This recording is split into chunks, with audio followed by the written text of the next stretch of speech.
Olá! Estamos de volta para mais uma aula do curso O Fruto do Espírito. Seguimos nesta lição com a alegria, o segundo aspecto do fruto.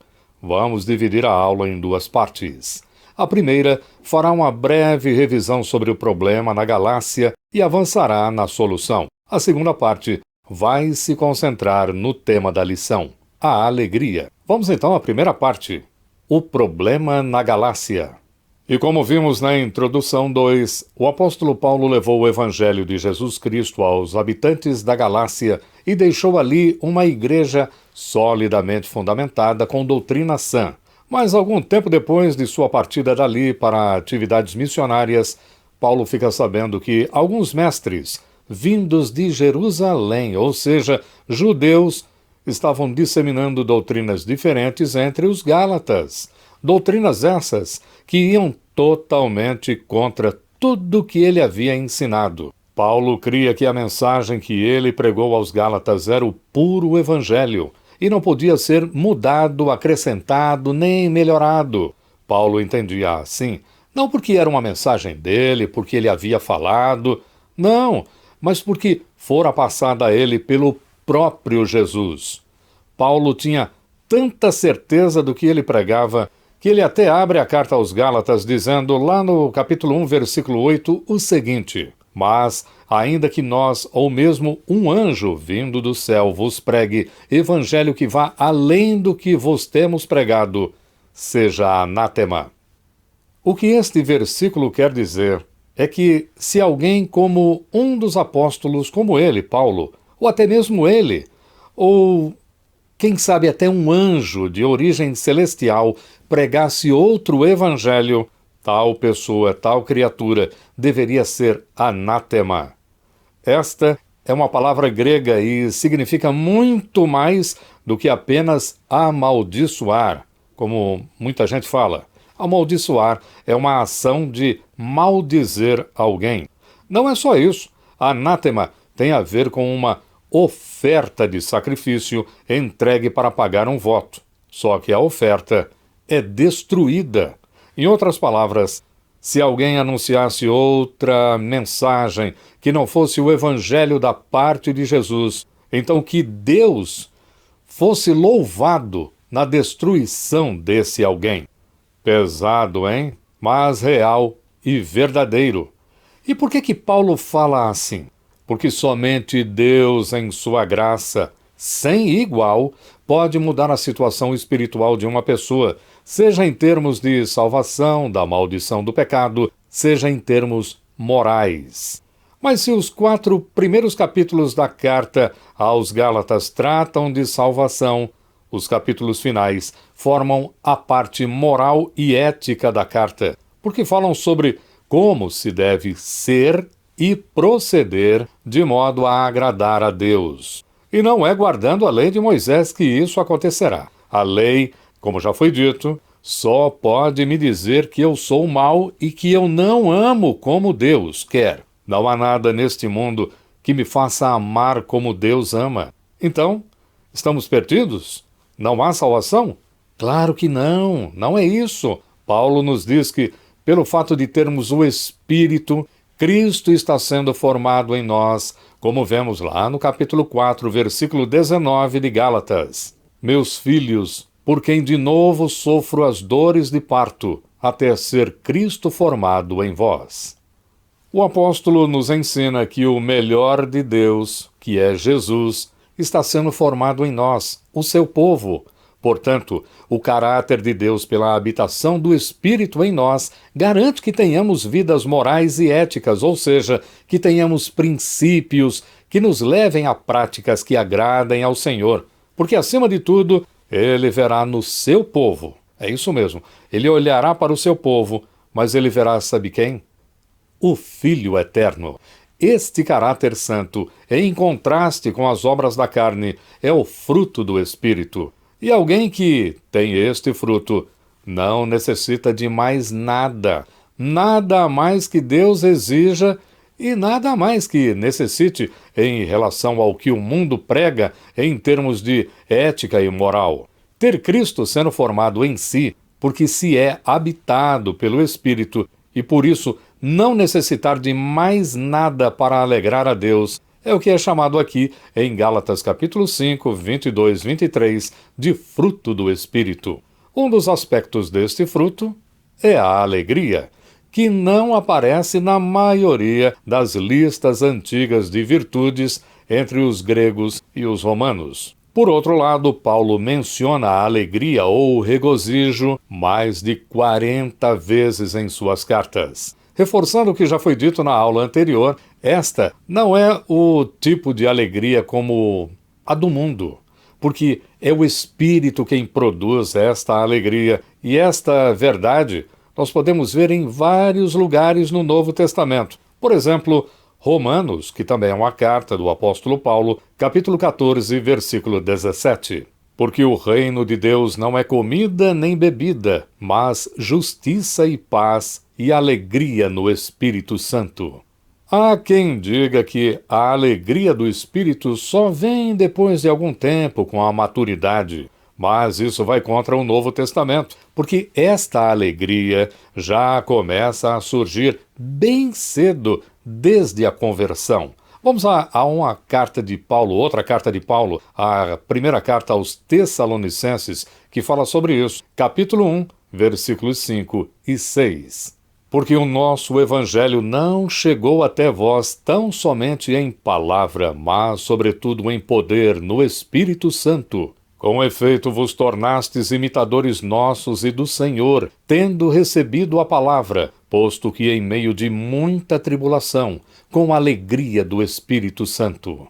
Agora, é interessante observar que Lucas, que é o autor do livro dos Atos dos Apóstolos, relata que a alegria, especialmente a alegria, acompanhou a experiência do Espírito, especificamente naquela região lá da Galácia, e de uma maneira sim especial. Os Gálatas demonstraram grande alegria. É o que a gente confere no livro dos Atos dos Apóstolos, de autoria de Lucas, capítulo 13, versículo 52. Os discípulos, porém, transbordavam de alegria do Espírito Santo.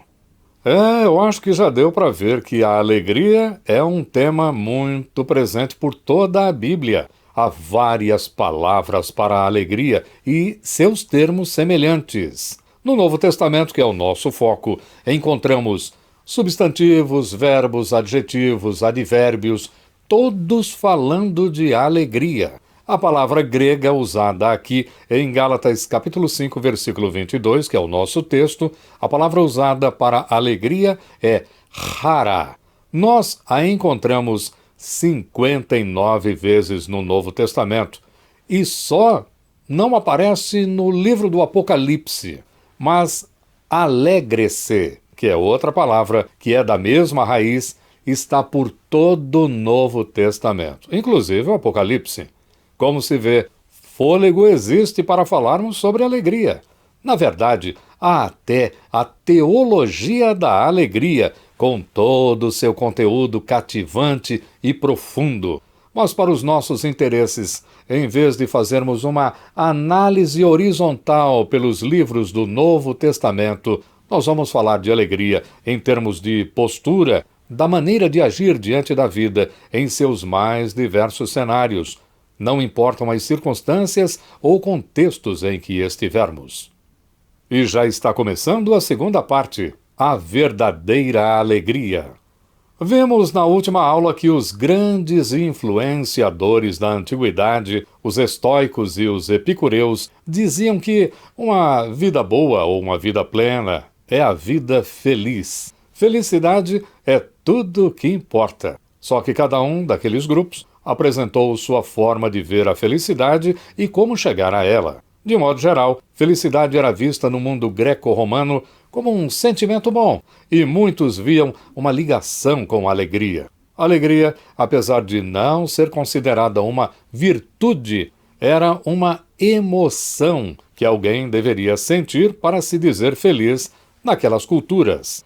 Isto se mantém até hoje, sendo a alegria a emoção ligada à realização, não é verdade? Também à conquista, êxito, vitória e a todo tipo de situação que envolva ou leve ao prazer. Mas neste ponto nós podemos fazer uma crítica sobre estas ideias de felicidade e principalmente de alegria. A questão é a seguinte: sentir alegria é o mesmo que ser alegre?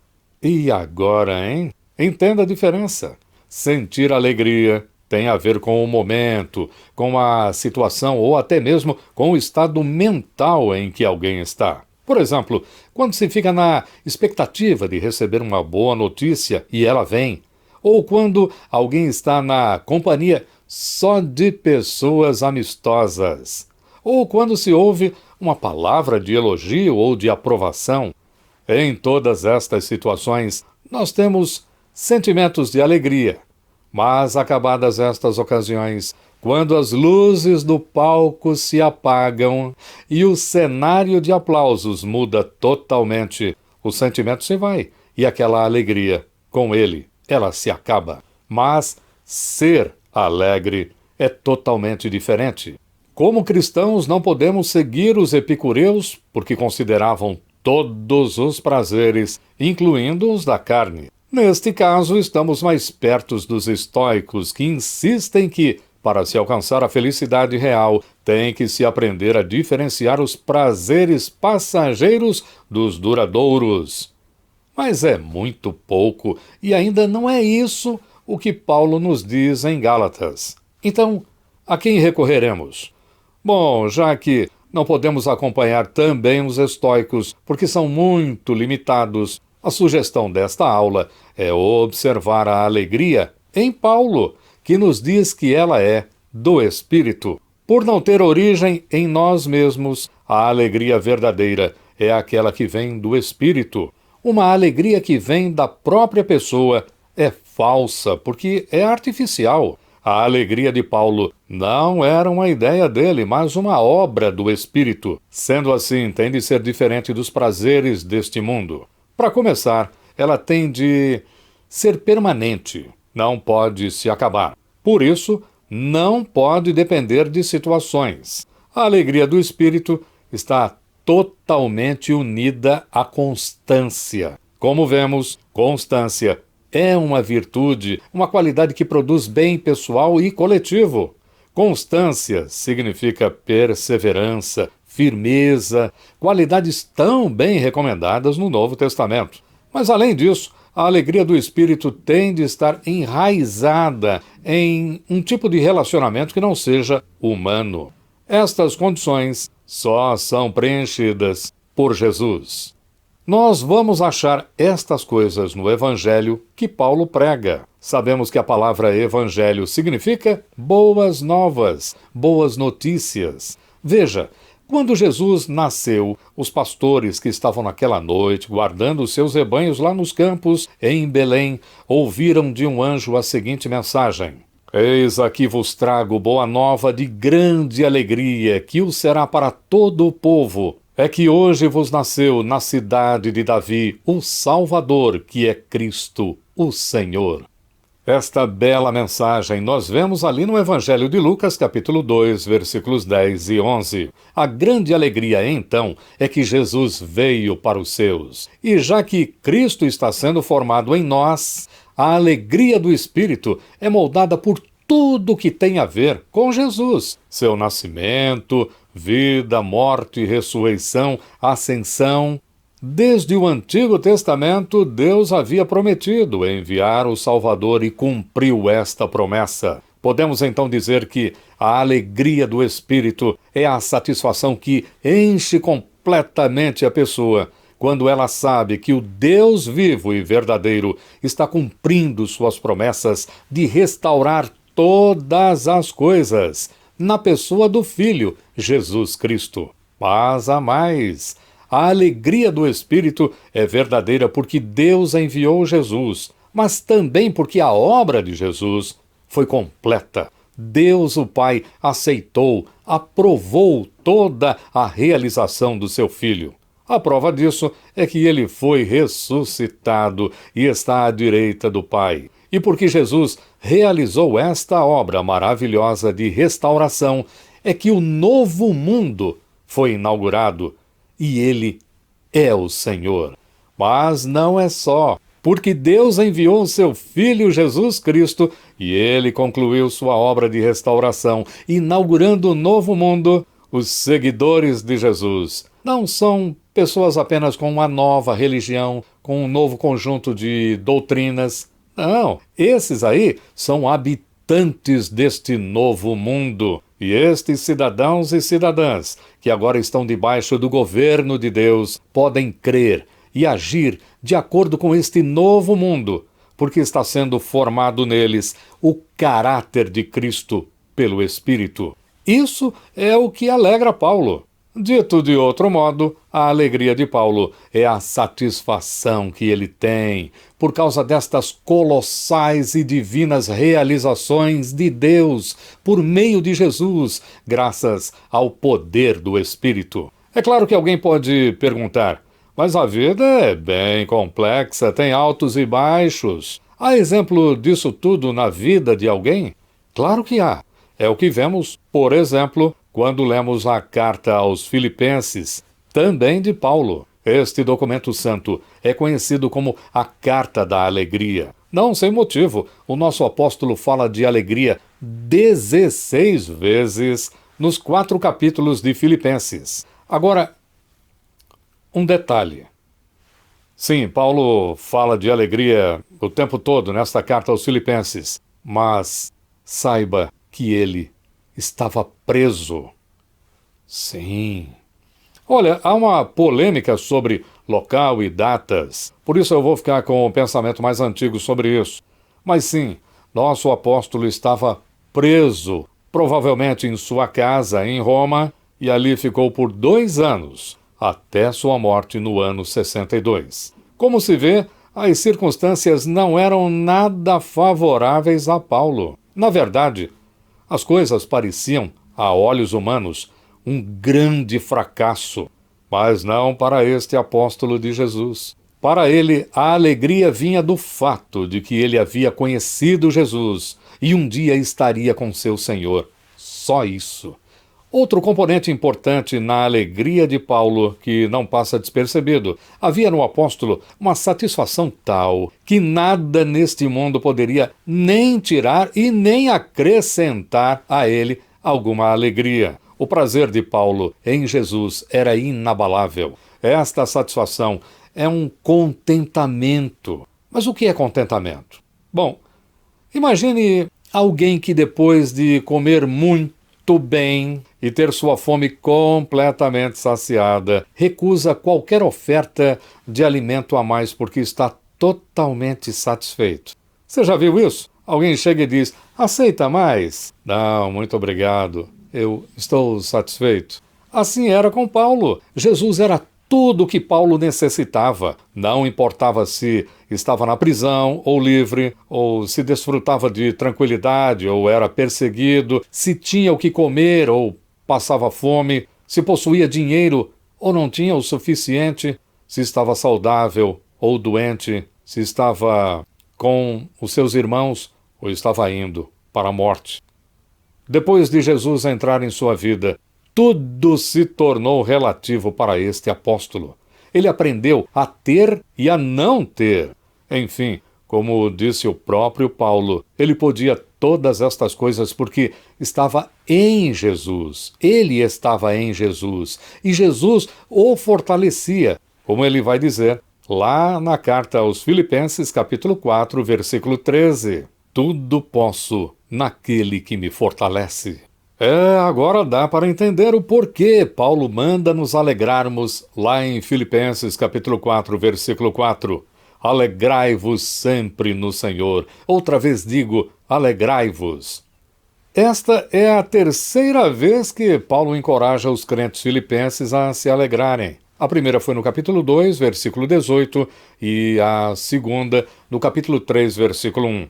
Aqui, no capítulo 4, versículo 4, a alegria tem como fonte o Senhor, não os bons momentos da vida, porque a alegria do Espírito não é a felicidade, porque felicidade depende totalmente das boas circunstâncias. Os crentes em Cristo, sim, podem ter alegria no Senhor mesmo em meio ao sofrimento, à angústia, à tristeza, como vemos aqui com Paulo. A alegria cristã não é também do tipo temporal, com data de validade, que vem e vai de acordo com as circunstâncias.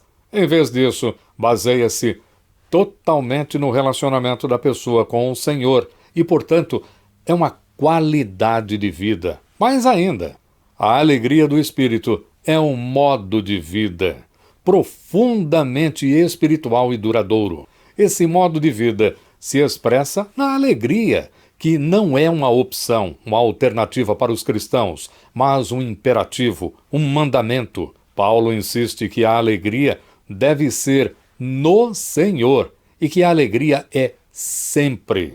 Você entendeu por que a alegria de que fala Paulo não pode ser uma emoção ou sentimento? Essas coisas, emoção ou sentimento, são limitadas. Elas dependem de situações, de ocasiões favoráveis. Mas a alegria que vem do Espírito não para nem se acaba. A presença do Espírito Santo nas vidas dos cristãos individualmente e coletivamente na comunidade de fé significa a experiência da alegria que os crentes usufruem, não importa qual seja o seu momento ou o seu destino. Então vamos falar um pouquinho mais sobre isso. Por não ser uma emoção ou sentimento, a alegria do Espírito não é diminuída ou mesmo eliminada quando um crente em Cristo passa por momentos de tristeza ou abatimento por causa de algum sofrimento, seja de qual for a espécie. Porque a alegria do Espírito é no Senhor, ela está em Cristo. Por isso, ela não depende de emoções e nem as emoções podem afetá-la. Por exemplo, alguém que tem a alegria do Espírito pode estar passando por uma situação de luto pela perda de alguém amado, amada. Isso, claro, é uma situação de dor e tristeza absolutamente compreensível. Mas mesmo este sofrimento e pesar não afetam a alegria do Espírito, porque nada pode diminuir a satisfação, o contentamento que se tem pelo fato de se relacionar com Jesus, de provar a constante presença do Senhor em sua vida. Esta é a experiência produzida pelo Espírito nos que são habitados por Ele. Nestas rápidas observações, seguindo o roteiro do testemunho de Paulo, podemos ver que a alegria do Espírito ela é verdadeira pelos seguintes motivos. Não é passageira, é uma virtude, está ligada à obra completa de Jesus e também à nossa participação nesta obra, e nada, nem as angústias da vida, podem acabar com esta alegria. Mas ficou claro também que a alegria do Espírito é o modo de vida. 5 grandes motivos, hein? É o modo de vida na satisfação, que é o pleno contentamento em Jesus, graças ao habitar do Espírito Santo. É por isso que a alegria do Espírito está acima de todos os prazeres humanos, porque é melhor do que felicidade, melhor do que riso, humor ou diversão. É isso que se deveria desejar para ter a boa vida, a vida plena. Por tudo isso, a alegria do Espírito é satisfação como contentamento. Então a gente bem que poderia citar Filipenses 4:4 assim: satisfaçam-se sempre no Senhor. Outra vez digo, satisfaçam-se. Ou ainda poderíamos citar Filipenses 4:4 também assim: contentem-se sempre no Senhor. Outra vez digo, contentem-se. Quando começamos a falar sobre alegria, lembra-se? Foi perguntado o que é que as pessoas mais querem da vida. Se você quer ser mais do que feliz, quer ter uma vida significante e se ver além de si mesmo para um propósito sublime, além de tudo neste mundo, queira a alegria do Espírito. É isso. Muito bom falar sobre a alegria do Espírito em nossa caminhada no fruto do Espírito. Vimos que essa alegria, diferente de emoção ou sentimento, é uma atitude de satisfação. Na próxima aula, veremos outro aspecto do fruto, a paz. Primeira parte. Podemos dizer que paz é tranquilidade? Seria a paz uma vida calma e sem perturbação? Vamos ver se é isso. E se você gostou desta ou de outra aula neste canal e ainda não se inscreveu, pode fazer isso porque assim você divulga estes conteúdos e muitas outras pessoas são abençoadas. Deixe também um like ou, se preferir, um comentário sobre estas lições. Só não pode esquecer de acionar o sininho, porque só assim você fica sabendo das próximas postagens. Tudo de bom, fique com Deus e até nosso próximo encontro.